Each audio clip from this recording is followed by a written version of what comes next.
Good morning dear students. Gayatri Vidyapeeth Uchcha Madhyamik विद्यालय सांसद के यूट्यूब चैनल पर आप सभी का पुनः हार्दिक स्वागत है। आज हम 8वीं क्लास के विज्ञान विषय की बात कर रहे हैं।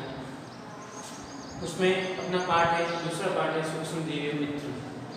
दूसरा पाठ आपके दे रखा है सूक्ष्म जीव मित्र व शत्रु दोनों का कार्य करते हैं। इस पाठ पर अत्यंत आपके वीडियो लेक्चर रिलीज होने जा रहा है, वो वीडियो 500 बन रहा है। इसी पाठ पर आधारित मैं 4 वीडियो बनाता हूँ। देखते हैं अपना टॉपिक है। कल वाले वीडियो भी आपने देखा था सूक्ष्म जीव किस प्रकार से हानिकारक होते हैं या किस प्रकार से शत्रु होते हैं। पहले हमने स्टडी की थी मित्रवृत्ति और अभी पढ़ रहे थे हानिकारक क्या प्रभाव सूक्ष्म जीव उत्पन्न करते हैं। तो आपने कल भी स्टडी की थी कि सूक्ष्म जीव कई प्रकार के हानिकारक रोगों को उत्पन्न करने का कार्य करते हैं। डायरेक्ट इनडायरेक्ट सूक्ष्म जीव मनुष्य, जीव जंतु, पेड़ पौधों को हानि पहुंचाने का कार्य भी करते हैं। जितने लाभदायक होते हैं उतने उतने हानिकारक भी होते हैं। तो आप देखते हैं कोई भी चीज़ जितनी लाभदायक भी होती है उतनी उतनी उसके विषय हानिकारक होना नेसेसरी है। आप देखते हैं कल मैंने भी एक उदाहरण भी लेके आपको बताया था। जैसे आप शक्कर ही खाते हो, शक्कर टेस्ट में स्वाद में मीठी होती है, परंतु ज़्यादा समय तक उसका उपयोग करने से वो भी आपके क्या करते हैं डायबिटीज़ भी करने की संभावना उसमें भी रहती है। तो शक्कर में मीठापन का एक गुण है और जबकि डायबिटीज़ उत्पन्न करना एक प्रकार क्या उसमें दोष। तो अपन देखते हैं सूक्ष्म जीवों से कई प्रकार के लाभ, कई प्रकार के उत्पाद आपने प्राप्त करने में सूक्ष्म जीवों की विशेष भूमिका रही थी। परंतु अपन डिस्कस कर रहे हैं 2 दिन से अपने वीडियो 4 और 3 इसमें 5वीं वीडियो में आप देखोगे कि सूक्ष्म जीवों द्वारा क्या क्या हानि उत्पन्न होती है उसको अपन डिस्कस कर रहे हैं। कल हमने पढ़ा था सूक्ष्म जीव मनुष्य में विभिन्न प्रकार के रोग उत्पन्न करते हैं, जिनकी वजह भी क्या होती है सूक्ष्म जीव को संसरण के लिए किसी भी माध्यम के माध्यम द्वारा वो डायरेक्ट इनडायरेक्ट स्वस्थ व्यक्ति को प्रभावित कर सकते हैं। उनसे बचने के लिए बसा भी अपना क्या होता है उपचार होता है। जितना हो सके पॉसिबल रोगों से बचने के लिए सूक्ष्म जीवों को कंट्रोल करना उचित माना जाता है। आज हम बात करेंगे सूक्ष्म जीव विभिन्न प्रकार के जंतुओं में रोग उत्पन्न कर लेते हैं। क्या कर लेते हैं? विभिन्न प्रकार के रोगों को उत्पन्न करने में सूक्ष्म जीवों की भूमिका होती है। जंतु भी कई प्रकार के बसारे होते हैं, वो सूक्ष्म जीवों द्वारा प्रभावित होते हैं। तो अपन देखते हैं जंतुओं में विभिन्न प्रकार के रोगों का उत्पादन भी सूक्ष्म जीवों की भूमिका रहती है। जंतुओं में सभी प्रकार के रोग होते हैं, विशेष करके तो उनमें सभी में किसकी भूमिका है? सूक्ष्म जीवों की। विशेष भूमिका किसकी बताई गई है? सूक्ष्म जीवों की विशेष भूमिका रहती है। उस रोगों एवं सूक्ष्म जीवों के बारे में आपको विवरण के रूप में 60 द्वारा दर्शाया गया है कि इनका क्या क्या इफेक्ट होता है, किस जीव पे किस प्रकार से प्रभावित होते हैं, कि जंतुओं में होने वाले मुख्य रोग कौन कौन से जो सूक्ष्म जीवों द्वारा पैदा होते हैं। तो आप देखते हैं उस रोगों को मैंने यहाँ पे डिस्कस कर रहा हूँ, आप उसको नोट करोगे ताकि आपको बता रहे हैं। एक तो खुरपका और मुंहपका, वो जो रोग होता है वो वायरस जनित रोग है। सभी पालतू पशुओं में रोग फैलने की संभावना रहती है। क्या होता है? बारिश ऋतु में आप देखोगे खुर पक जाते हैं पशुओं के, मुंह पक जाता है, मुंह में क्या होता है छाले टाइप हो जाते हैं, जिसकी वजह से वो खाना नहीं खा पाते हैं और मुंह से क्या टपकती रहती है, नाक टपकती रहती है। आपने देखा भी होगा आसपास में कहीं पशुओं को देखोगे तो बारिश ऋतु में ये रोग ज़्यादा फैलता है। कौन सा? खुर पका है, मुंह पका। कई बार उनके खुर मतलब जो होते हैं पैरों के निचले पार्ट जो अपने तलवे से उनके क्या होते हैं खुर होते हैं, उनमें क्या होते हैं संक्रमण हो जाते हैं, फैल जाते हैं। तो उनके में संक्रमण होने के कारण घाव हो जाते हैं, तब वो चल नहीं पाते हैं और दम रहते हैं। खोखनी, ये भी वायरस जनित रोग है। गाय, भैंस, भेड़, बकरी आदि में क्या हो जाता है अतिसार, मतलब पेट खराब हो जाता है। जैसे अपने में होता है अतिसार, वैसे इनमें भी खोखनी टाइप मतलब पूरे टाइम जो खाना खाए नहीं उससे पहले उसका पेट खराब होता हुआ रहता है और एनी टाइम वो क्या करते हैं उत्सर्जित पदार्थ को रिड्यूस करते रहते हैं। आगे देखते हैं गलघोट। गलघोट में जीवाणु द्वारा होने वाला रोग है। गलघोट में पशु का गला क्या हो जाता है सूज आ जाती है और गले में क्या हो जाता है छाले हो जाते हैं, जिसकी वजह से वो भोजन को चबा नहीं पाता है, भोजन को निकाल नहीं सकता है और वो बार बार खाने का प्रयास करता है मगर वो खा नहीं सकता है। और गले में क्या हो जाते हैं सूजन टाइप होने के कारण उसमें साले हो जाते हैं, बड़े बड़े उसमें क्या हो जाते हैं घाव हो जाते हैं और मुंह से पानी गिरता रहता है, आँखों में पानी आता है और सुस्त रहता है, मतलब बेहोशी टाइप वैसा रहता है, मतलब पूरे व्यवस्थित पशु में देखें तो ये मतलब एकदम पशु क्या कर लेता है, बेहोशी टाइप कर लेता है, एकदम खाना नहीं खाएगा तो सारा वैसा हो जाएगा, लूज हो जाता है। तो विशेष करके गलघोटू रोग होता है, वो होता है आपके गाय व भैंस में। किस में होता है? गाय व भैंस में गलघोटू रोग देखा गया। गिल्टी रोग या एंथ्रेक्स रोग, ये पशुओं में पाए जाने वाला विशेष रोग है। ये भी जीवाणु द्वारा होता है, जिसकी वजह से भी पशु में क्या होती है, गलटी रोग हो जाता है और वो क्या होते हैं, बार बार गिर जाते हैं। एक होता है लंगड़ा रोग। लंगड़ा रोग क्या होता है? लंगड़ा बुखार। क्या? लंगड़ा बुखार में क्या होता है? लंगड़े बुखार में आप देखते हो ये भी पशु चलता कई बार क्या होता है, आप देखते हो लंगड़ा जाता है, मतलब चल नहीं पाता है, पैर क्या काम करना बंद कर लेता है, पोलियो टाइप हो जाता है, पोलियो टाइप। तो वो भी रोग होने के कारण क्या उसमें जीवाणु जनित रोग है, गाय भैंस में विशेष करके देखा जाता है और उनमें पैरों में क्या हो जाती है, कमजोरी हो जाती है और जिसके कारण चलने पर वो क्या होगा, लंगड़ाएगा। क्या होगा? लंगड़ाएगा और उनके पैर वे काम करना बंद कर लगेगा, जाम हो जाता है, उठ फिर नहीं पाता है। तो आप देखा भी होगा इस प्रकार से पशुओं किस प्रकार से रोग होते हैं। थनैला रोग। थनैला रोग क्या होता है? स्तन रोग भी इसको बोलते हैं, मतलब पशुओं के स्तन में कई प्रकार के रोग उत्पन्न हो जाते हैं, उनकी वजह भी जीवाणु होते हैं, जिनकी वजह से उनके थनैले में रोग हो जाता है। जो आप दूध दोते हैं उसके स्थान पर खून आना शुरू हो जाता है। आप थनैले से दूध निकालने का प्रयास करते हैं, पशु क्या करते हैं, मारना शुरू कर देते हैं, कूदते हैं, डांस करते हैं। ऐसा क्यों करते हैं? क्योंकि उसमें रोग है, पहले से उसका रोग है, तब आप उसकी कोशिका को दबाओगे, कोशिका में क्या होता है, खून आना शुरू हो जाता है, तब वो पशु क्या करता है, आपको दोनों में क्या करता है, परेशानी उत्पन्न होने की वजह से वो दूध नहीं पाते, आप दूध निकालने का प्रयास करते हो, फिर भी वो पॉसिबल नहीं हो पाता है क्योंकि उसमें थनैला रोग हो चुका है। और मान लो जबरदस्ती आपने दूध निकाल भी दिया तो उसमें दूध में विभिन्न प्रकार के जीवाणु होते हैं जो डायरेक्ट इनडायरेक्ट आपके शरीर में पहुंचकर आपको भी रोग उत्पन्न करने की संभावना उत्पन्न करते हैं। निमोनिया, अपने में जैसे निमोनिया होता है वैसे पशुओं में होता है, खान पान अशुद्ध होने से उनमें भी निमोनिया रोग होता है, वो भी एक जीवाणु जो देते हैं, सभी पशुओं में देखा जाता है। चेचक रोग जैसे अपने में होता है वैसे वैसे चेचक इसमें भी होता है। और टीबी, जैसे अपने में मनुष्य में टीबी होती है वैसे वैसे पशुओं में भी टीबी रोग उत्पन्न होता है, जिसकी वजह से वो क्या करते हैं, बार बार ऐसे खींचते रहते हैं और हाँ करते रहते हैं, हाँ करते हैं। तो साथ साथ क्या होता है, इनमें होने का ये प्रोसेस आप देखते हो। पशुओं में भी विभिन्न प्रकार के रोग सूक्ष्म जीवों द्वारा उत्पन्न होते हैं। आप देख रहे हो कि रॉबर्ट कोच ऐसे वैज्ञानिक थे जिन्होंने सर्वप्रथम गिल्टी रोग में पाए जाने वाले जीवाणु की खोज करने का कार्य भी किया था। किसने? रॉबर्ट कोच ने एंथ्रेक्स रोग के जीवाणु को बैसिलस एंथ्रेसिस की खोज करने का कार्य भी किया था। गिल्टी रोग या एंथ्रेक्स होता है, इस रोग में जीवाणु पाए जाते हैं, इसकी खोज करने का कार्य किया था रॉबर्ट कोच ने। एंथ्रेक्स रोग में जीवाणु की खोज की। जीवाणु कौन सा है? जीवाणु आपके बैसिलस एंथ्रेक्स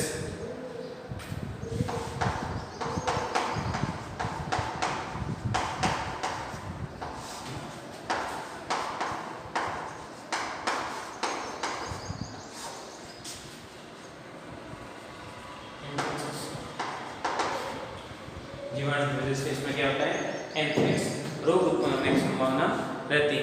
तो रॉबर्ट कोच ने एंथ्रेक्स रोग में जीवाणु की खोज की। जीवाणु का नाम है बैसिलस एंथ्रेसिस की खोज करके उन्होंने बताया कि इस प्रकार से जीवाणु जनित पशुओं में भी कई प्रकार के रोग उत्पन्न हो जाते हैं, जिसकी वजह से पशु डायरेक्ट इनडायरेक्ट कभी कभार तो वो बीमार रहते हैं और कभी कभार अकस्मात उनकी मृत्यु दर भी बढ़ जाती है।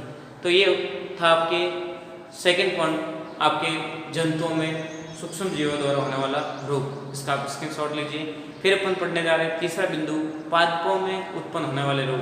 सूक्ष्म जीव कई प्रकार के पौधे होते हैं, उनमें भी रोग उत्पन्न कर लेते हैं और उनकी वजह भी क्या होती है, सूक्ष्म जीव, जिनसे पौधों की फसल उत्पादन की मात्रा क्या हो जाती है, कम हो जाती है और डायरेक्ट इनडायरेक्ट पौधे का विकास रुक जाता है और पौधे कभी कभार तो उसका ह्रास भी हो जाता है। तो उनको आप डिस्कस करोगे, इसका आप स्क्रीनशॉट लीजिए। फिर बाद में तीसरा बिंदु अपन डिस्कस करेंगे। पौधों में रोग। पहला पड़ा जंतुओं में, पहला पड़ा मनुष्य में, दूसरा जंतुओं में, तीसरा अपन पढ़ने जा रहे हैं पौधों में सूक्ष्म जीवों द्वारा उत्पन्न होने वाले रोग। देखिए तीसरा अपना बिंदु है पौधों में रोग। सूक्ष्म जीव कई प्रकार के ऐसे सूक्ष्म जीव होते हैं जो पौधों में डायरेक्ट इनडायरेक्ट क्या करते हैं, रोग उत्पन्न करने के कार्य भी करते हैं। पौधों में कई प्रकार के रोग उत्पन्न होते हैं, वो सूक्ष्म जीवों की वजह से होते हैं, जिससे पौधे क्या हो जाते हैं, विकसित नहीं हो पाते हैं। पौधों को आपने देखा होगा कभी बार घर पे बारिश लगा दिया, परंतु कुछ समय के बाद में पौधा अपने आप क्या हो जाता है, मर जाता है, सूख जाता है। क्यों? क्योंकि उसकी जड़ों में क्या लग गया, सूक्ष्म जीवों का इफेक्ट हो गया। जैसे अपने सामने पर्सन क्या कहते हैं, उदी खाना शुरू कर लेते हैं उनको, तो उदी भी एक प्रकार क्या सूक्ष्म जीव है, और उसकी वजह से वो धीरे धीरे पौधा क्या जाएगा, नष्ट हो जाएगा। तो अपन देखते हैं कई प्रकार के ऐसे रोग होते हैं जो पौधों में सूक्ष्म जीवों द्वारा उत्पन्न होते हैं, और उनको उत्पन्न होने से फसल की गुणवत्ता सभी में क्या होता है, डायरेक्ट इनडायरेक्ट इफेक्ट पड़ता है।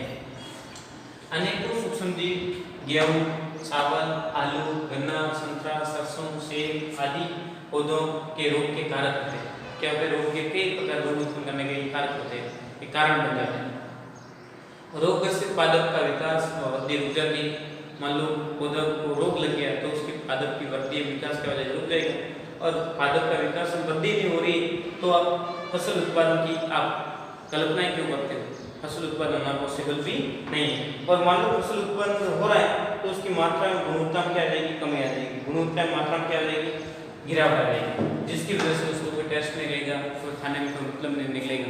तो आप देखते हैं बेसिकली पौधों में सूक्ष्म जीव किस प्रकार से रोग उत्पन्न करते हैं, उनको 3-4 को दे रखे हैं कि नींबू में केकर रोग होता है, वो जीवाणु जनित होता है, वायु से क्या होता है, फैलता है, और नींबू में दाग लग जाते हैं। आपने देखा होगा कभी बार नींबू में ऐसे अलग अलग प्रकार के रेड रंग के धब्बे टाइप हो जाता है, तो वो किसकी वजह से, इन जीवाणु जनित एक रोग उस पर, और उसकी वजह से उसके टेस्ट क्या हो जाएगा, खराब हो जाएगा, या फिर नींबू में रस ही नहीं रहेगी।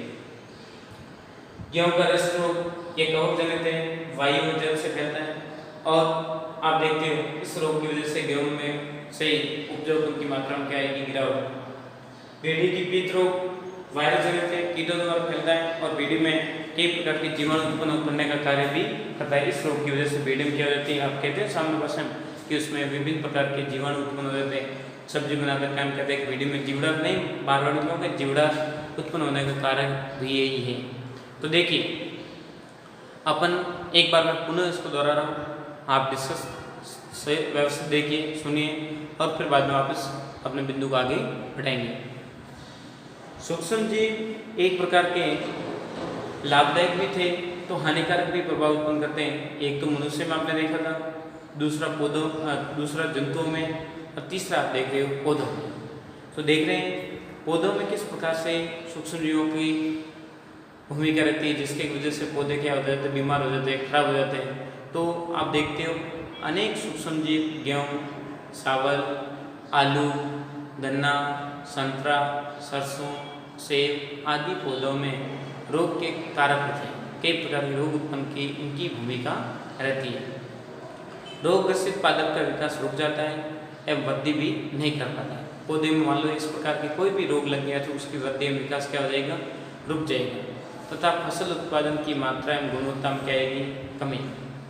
जो आपको उम्मीदें थी उस प्रकार की फसल आपको प्राप्त नहीं हो पाती। कारण क्या है, सूक्ष्म जीवों की वजह से आपकी फसल क्या होगी, खराब होगी, जिसकी वजह से उसकी गुणवत्ता एवं मात्रात्मक क्वांटिटी में क्या आ जाएगी, कमी। क्वालिटी एंड क्वांटिटी दोनों क्या होती है, डिक्रीज होने की संभावना रहती है।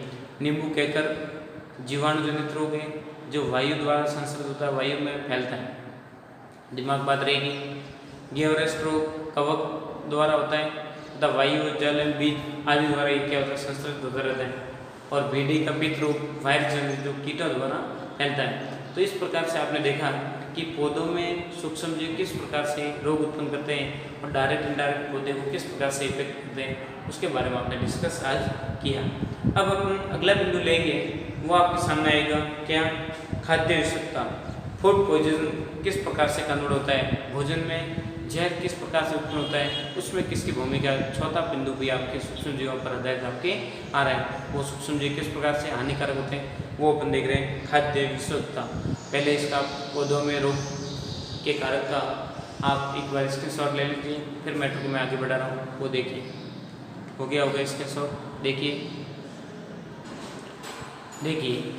अगला बिंदु अपन देखने जा रहे हैं खाद्य विषयुक्तता। फूड में पॉइजनिंग का प्रोसेस सूक्ष्मजीव की भूमिका रहती है कि खाद्य पदार्थ है वो कभी कभार क्या हो जाता है, जहर के रूप में बदल जाता है। अपन ने खाना बना रखा है परंतु खाने लायक नहीं रहता है। क्यों ऐसा क्या होता है, उसमें ऐसे कौन सा जादू हो गया कि खाना तो आपने बनाया परंतु खाना खाने लायक नहीं रहता है, कैसे उसमें क्या समस्या जनरेट हो जाती है। तो आप देखते हो खाद्य पदार्थों में विषुक्तता उत्पन्न करने का कार्य भी सूक्ष्म जीवों की भूमिका रहती है। तो अपन लिखते हैं सूक्ष्म जीवों द्वारा भोज्य पदार्थों में खाद्य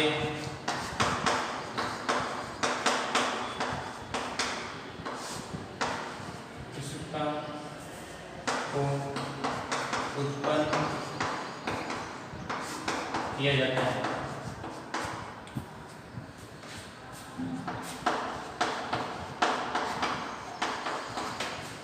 आप देखते हो सूक्ष्म जीव आपने भोज्य पदार्थ बना रखा है खाने के लिए, परंतु सूक्ष्म जीव जो आप उसे नहीं देख सकते हैं और उसकी मात्रा भोजन थोड़ी बहुत आपके सूक्ष्म जीव की क्वांटिटी उसमें आ गई तो भोजन को क्या कर देंगे, खराब कर देंगे।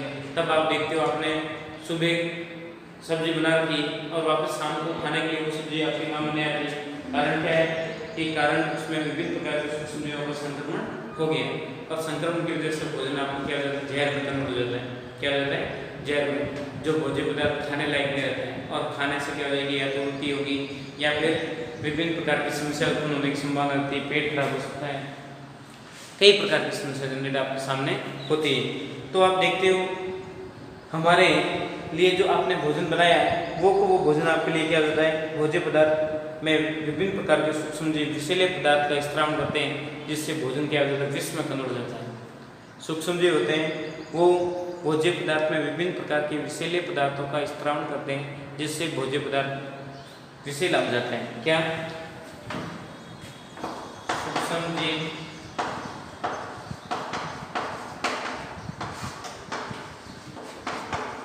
भोज्य पदार्थों में विषैला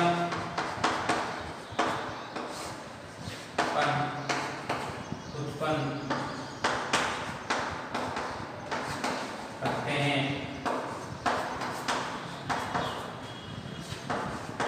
तथा भोजन दूषित हो जाता है।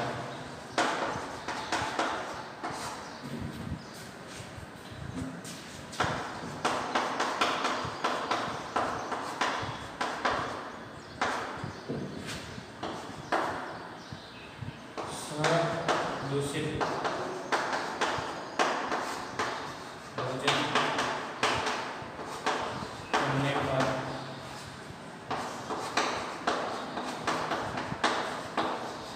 बीमार हो सकते हैं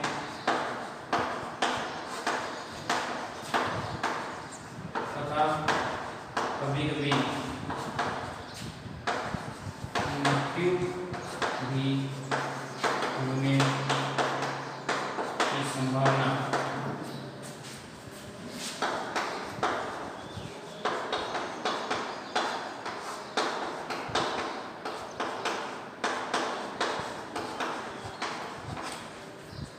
मृत्यु होने की संभावना क्या बढ़ जाएगी, मृत्यु होने की संभावना भी रहती है।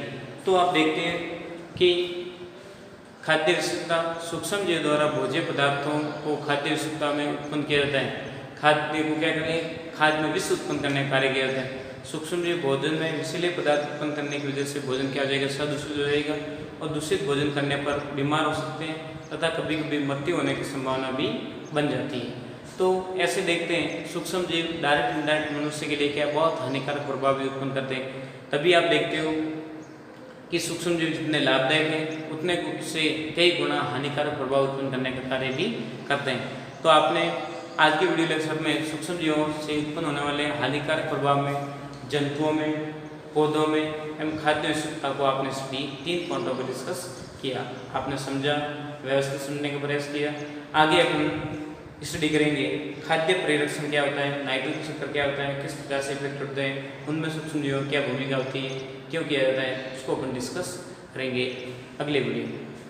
अभी तक यदि गायत्री विद्या मंदिर यूट्यूब चैनल को आपने सब्सक्राइब नहीं कर रखा है तो सब्सक्राइब करके लाइक करें, शेयर करें, आगे से आगे वीडियो को सेंड करते रहें और खुद भी पढ़ें, ध्यान रखें ताकि आपकी पढ़ाई अधिक नहीं हो। घर बैठ के आपको ऑनलाइन मैटर ऑब्टेन करवाए जा रहे हैं, उसका आप बेनिफिट लें और अपनी पढ़ाई का ध्यान रखते हुए सुरक्षित रहें, घर पे सभी का सहयोग करें और अपना काम करते रहें। थैंक यू, धन्यवाद सो मच।